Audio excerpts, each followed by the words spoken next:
গেছিলাম হিমাচল বিহারে, ওখানে 11টায় বলেছিলাম তো 11টায় আমরা পেয়েছি 11:30 মেসেজ পেয়েছি আমরা ওখানে গিয়ে তো আবার হিমাচল বিহার তাহলে এটা হাতে দিয়ে দিই সবাইকে। ভালো ভালো দিয়ে দাও।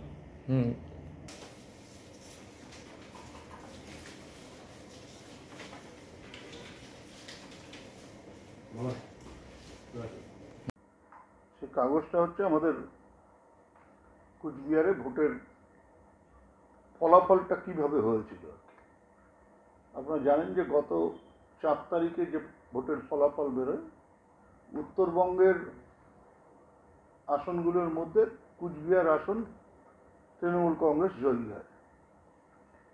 এটার ফলাফল ঘোষিত হওয়ার 7 দিন বাদে প্রথমে প্রাক্তন এমপি, তার 2 দিন বাদে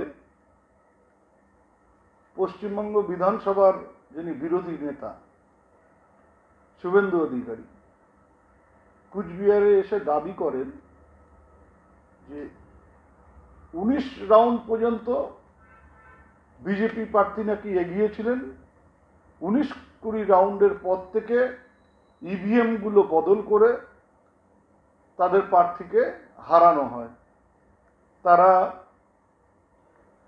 এর জন্য হাইকোর্টে যাবেন।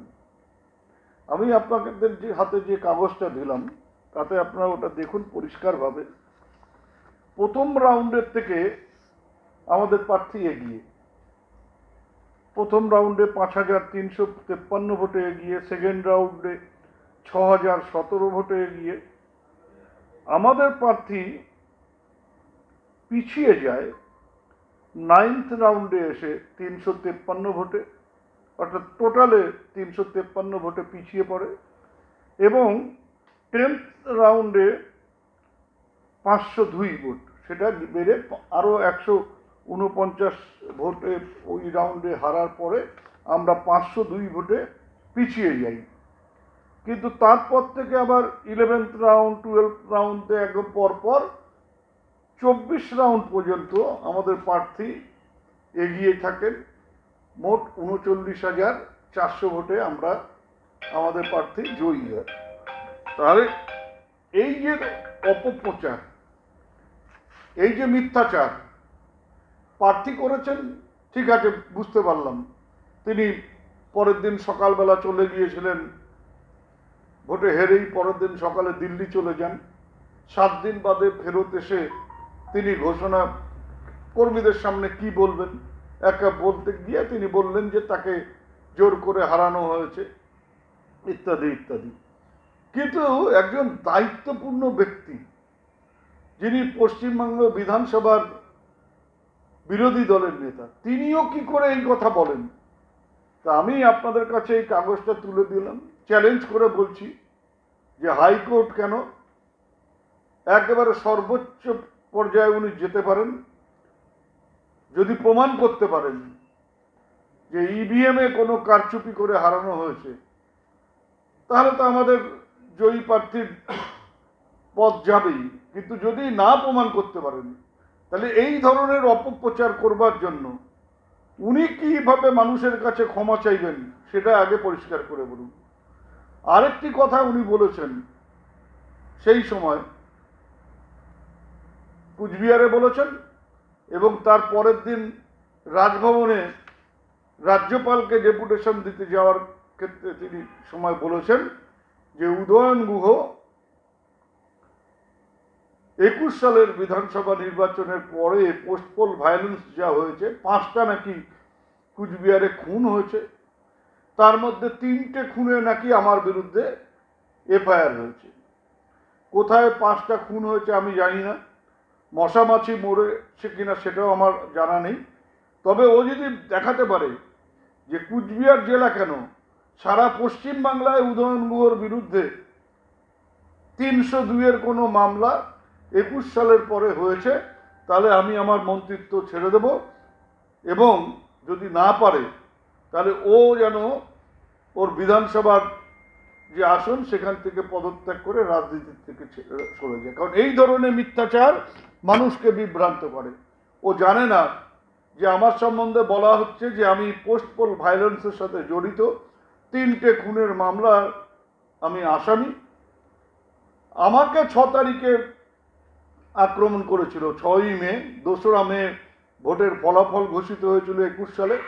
6ই মে আমার উপর আক্রমণ করা হয়, আমার হাতের হাড় 2 টুকরো করে দেওয়া হয়। আমাকে 8 তারিখে কলকাতা নিয়ে গিয়ে সেখানে পরে 11-12 তারিখে অপারেশন করা হয়, এবং আমি ওই মাসটা, পুরো মে মাসটা আমি কলকাতায় ছিলাম ডাক্তারের চিকিৎসায়, এবং পরবর্তীতে জুন মাসে আমি ফিরে আসি দিনাটায় আমার বাড়িতে। এই পিরিয়ডের মধ্যে তাহলে আমি কোথায়, কোন পোস্ট পোল ভায়োলেন্সে জড়িয়ে পড়লাম? এই আমার বক্তব্য হচ্ছে, এই শুভেন্দু অধিকারী একটি সত্যি কথা বলে না, এর মিথ্যে ছাড়া কোনো কথা এর মুখ দিয়ে বেরোবে না। এর মুখ দিয়েই এই সন্দেশখালির ঘটনা বেরিয়েছে, এর চক্রান্তেই সন্দেশখালির ঘটনা হয়েছে।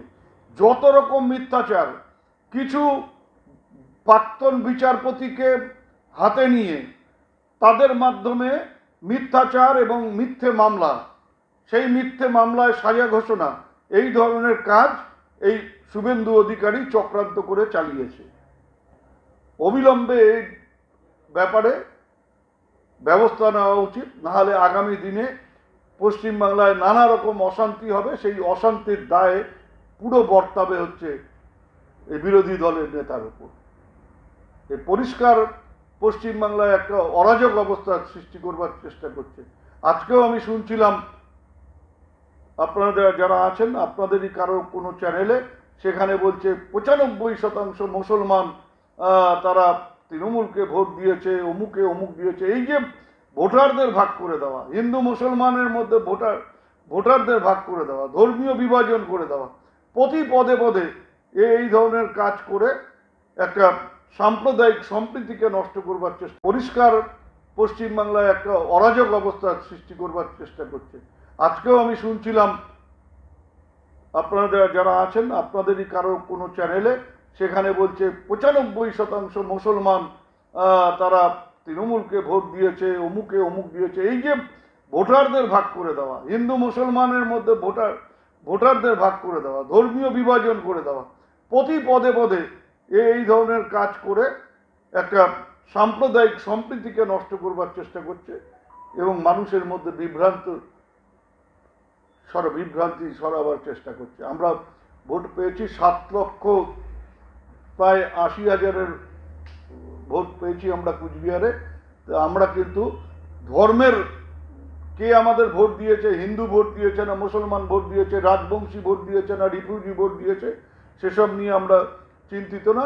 আমরা সাধারণ মানুষ আমাদের ভোট দিয়েছে, এবং আরও বেশি মানুষ, আমাদের এটা ব্যর্থতা যে প্রায় 7,45,000 ভোট বিজেপি পেয়েছে। কেন বিজেপি এত ভোট পেল, এটা নিয়েও আমরা আলোচনা করছি, এবং এই এত ভোট পাওয়াটা আমরা মনে করি এটা আমাদের ব্যর্থতা। আমরা মানুষকে সঠিকভাবে বোঝাতে পারছি না বলেই বিজেপি এই 7,45,000 ভোট পেয়েছে। যে আগামী দিনে যাতে এই ভোট ওরা না পায়, সে কারা দিল না, কোন ধর্মের মানুষ দিচ্ছে আর কোন ধর্মের মানুষ দিচ্ছে না, সেসব নিয়ে আমাদের মাথা ব্যথা নেই। আমরা চাই যে সাধারণ মানুষের ভোট যেন বিজেপির পক্ষে না যায়। কি জন্য আশা শিলিগুড়িতে? শিলিগুড়িতে তো আমার দপ্তর, আমি শিলিগুড়িতে এসছি, এবং আগামী দিনে আমি আপনাদের বলছি যে ভোট বেরিয়ে গেছে। ভোটের সময় প্রায় 3 মাস আমাদের কাজ বন্ধ ছিল। আমাদের এই উত্তরবঙ্গের 8টি জেলায়, সেই 8টি জেলাতে আমরা খুব তাড়াতাড়ি, মানে মাসখানেকের মধ্যে, ধরুন এগুলো টেন্ডার পদ্ধতি চলছে, সেই টেন্ডারগুলো হবে। 400 কোটি টাকার কাজ আমরা শুরু করব, এবং পরবর্তীকালে সেই কাজটা শেষ হয়ে গেলে আরও বাকি কাজ আমরা এই বছরে প্রায় 800-850 কোটি টাকার কাজ আমরা করব বলে স্থির করেছি, এবং সেই কাজ আমরা শুরু করেছি। আমি আজকে বলে না, আমি সোমবার থেকে শিলিগুড়িতে আছি। মাননীয় মুখ্যমন্ত্রী এসেছিলেন বলে আমি কুচবিহারে চলে যাই, এবং পরবর্তী মাননীয় মুখ্যমন্ত্রী কুচবিহার ছেড়ে চলে যাওয়ার সাথে সাথে আমি আবার শিলিগুড়িতে এসে মঙ্গলবার এসেছি, এবং আজ পর্যন্ত আমি আছি, এবং সেই কাজগুলো আমরা করছি। একবার যুদ্ধকালীন তৎপরতায় সেই কাজ হচ্ছে। এবং সেখানে প্রত্যেকটা জেলা, প্রত্যেকটা বিধানসভা ধরে ধরে কাজ হচ্ছে। কোথায় আমাদের অর্থাৎ তৃণমূল কংগ্রেসের বিধায়ক বা কোথায় অন্য দলের বিধায়ক, সেসব কিন্তু আমরা বিচার করি না। আমরা কাজ করছি মানুষের চাহিদা অনুযায়ী, মানুষের প্রয়োজন অনুযায়ী। সেই কাজের ক্ষেত্রে আমরা আমাদের সেই ইয়েগুলো টেন্ডার প্রসেস চলছে এবং অতি দ্রুত সেইগুলো আমরা টেন্ডার। কোন ধরনের কাজে বেশি গুরুত্ব দেওয়া হচ্ছে? মূলত গ্রামীণ রাস্তা, ড্রেন, কালভার্ট, ছোট জয়েস ব্রিজ, এইগুলোর উপর। তারপর কোথাও যদি স্কুল বিল্ডিংয়ের জন্য ছাত্রছাত্রীদের পড়াশোনার সমস্যা হয়, সেটা, এই কাজগুলোর উপর জোর দিয়ে আমরা সেই কাজগুলো করি। বড় প্রজেক্ট, তাছাড়া বড় প্রজেক্ট ব্রিজ বা এই ধরনের না, বড় প্রজেক্টের জন্য অন্য দপ্তর আছে, কিন্তু আমাদের কাজ হচ্ছে আমরা ছোট ছোট কাজ করে গ্রামীণ যোগাযোগ ব্যবস্থার উপর জোর দেওয়া। গ্রামের রাস্তার থেকে যাতে আমরা সহজে মানুষকে হাইওয়েতে তুলে দিতে পারি, গ্রামের রাস্তার থেকে সহজে মানুষকে যাতে নিকটবর্তী বাজারের সাথে তার যোগাযোগটা করে দিতে পারি। সেখানে একটা কালভার্ট করলে যদি মানুষের যোগাযোগ ব্যবস্থা ভালো হয়, একটা জয়েস ব্রিজ করলে মানুষের যোগাযোগ ব্যবস্থা ভালো হয়, সেই দিকে নজর দিয়ে আমরা কাজগুলো করছি। শিলিগুড়িতে এখন কি কি কাজ করার আপনাদের পরিকল্পনা রয়েছে? আমাদের যেমন আমরা এর থেকে পৌর নিগমের থেকে ওদের রিকোয়ারমেন্ট পেয়েছি, সেই রিকোয়ারমেন্টগুলোকে দেখে তার থেকে আমরা 10 কোটি টাকা কাজ আমরা শিলিগুড়ি শহরে করব বলে স্থির করেছি। কি আছে তার মধ্যে? এর মূলত রাস্তা আছে, ড্রেন আছে। যেটা ফরেস্ট বাংলো, সেটা আমাদের ঐতিহ্যমণ্ডিত পুড়ে গিয়েছে, কি বলবেন? এটা খুব মানে দুর্ভাগ্যজনক ব্যাপার। এইরকম একটা ঐতিহ্যমণ্ডিত বাংলো পুড়ে যাওয়া, সেটা খুব দুঃখজনক। সবার কাছে যারা গেছেন, দলমত নির্বিশেষে যারা ওখানে থেকেছেন, দেখেছেন, তারা সবাই কষ্ট পেয়েছেন। এবং গতকাল মাননীয় মন্ত্রী যিনি এই দপ্তরের দায়িত্বে আছেন, তিনি ঘোষণা করেছেন যে একটা তদন্ত কমিটি হবে। সেই তদন্ত কমিটি তদন্ত করে দেখবে আগুন লাগার কারণ কি এবং সেইভাবে ওরা ব্যবস্থা গ্রহণ করবে। যেটা প্রশ্ন হচ্ছে, ওখানে কেউ ছিল না, তাহলে যে কোনো কারণেই হোক, এখন এসিতে লেগেছে না ইলেকট্রিকের থেকে শর্ট সার্কিট হয়েছে, সেগুলো তো তদন্ত সাপেক্ষ ব্যাপার। এবং সেই তদন্ত করে নিয়ে তারপরে যারা দোষী, যদি এটা হয়ে থাকে যে এখন 15ই জুন থেকে 15ই সেপ্টেম্বর পর্যন্ত সব বাংলোগুলো বন্ধ আছে, বন বাংলোগুলো বন্ধ আছে, সেক্ষেত্রে যদি এসির থেকে লেগে থাকে তাহলে দেখতে হবে তার জন্য কারা দায়ী। সেইভাবে দপ্তর নিশ্চয়ই ব্যবস্থা নেবে, সরকারও সেই চিন্তা ভাবনা করে তাদের বিরুদ্ধে ব্যবস্থা গ্রহণ করবে।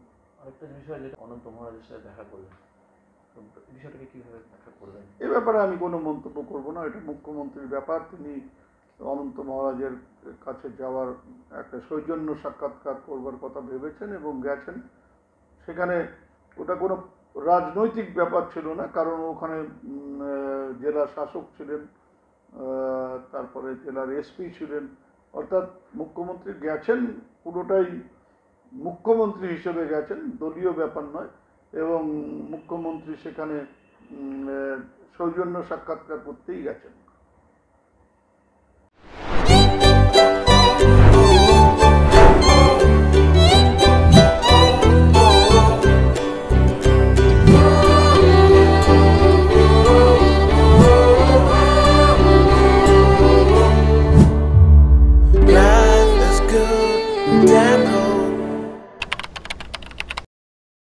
वेगा सर्कल के पास आधुनिक सुविधाओं से भरपूर टेस्ट ऑफ आर्ट डिजाइन्स और बजट में शानदार फ्लैट्स द्वारिका प्राइम।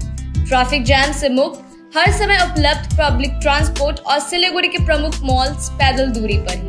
यहाँ आपके लिए सुविधाएं हैं baby pool, landscape garden, rooftop gazebos, children's play area, temple, community hall and terrace garden. जल्द ही मिल जाएगा हैंडओवर। आज ही कॉल करें Dwarika prime 7557044444. Dwarika Prime, where every detail is crafted to perfection. We focus on making students future ready with the needs of industry. By acquiring skills, make students competitive in their careers. with relevant skills, making students are more marketable. With collaboration, keep updated with industry trends. During course, students are earning from their activities in the industry. Supplements to on-job learning on a regular schedule during course. Don't wait, secure your future now. Admission open. Medhavi Skills University, Singham, Bermioc. Contact us at 9874875876 or visit our website www.msu.edu.in. Can you believe this? क्या आप विश्वास करेंगे? दवाइयों में 22% तक की छूट। जी हाँ, सिलीगुड़ी फार्मेसी हर मेडिसिन में 22% छूट दे रहा है। साथ ही पूरे सिलीगुड़ी में फ्री होम डिलीवरी। सिलीगुड़ी के बाहर केवल 50 रुपए कोरियर चार्जेस। ऑर्डर करने के लिए फोन करें। अब मेडिसिन के खर्चे में बचत ही बचत। मंडे टू संडे सुबह 7 बजे से रात 12 बजे तक दुकान खुली है और यहाँ 99.9% मेडिसिन आपको मिलेगी। सिलीगुड़ी फार्मेसी में पॉलीक्लिनिक भी है जहाँ आपको सिलीगुड़ी के बेहतरीन डॉक्टर से संपर्क कर सकते हैं। सिलीगुड़ी फार्मेसी, नेताजी मोड़, सुभाष पल्ली। Contact number 9933990001।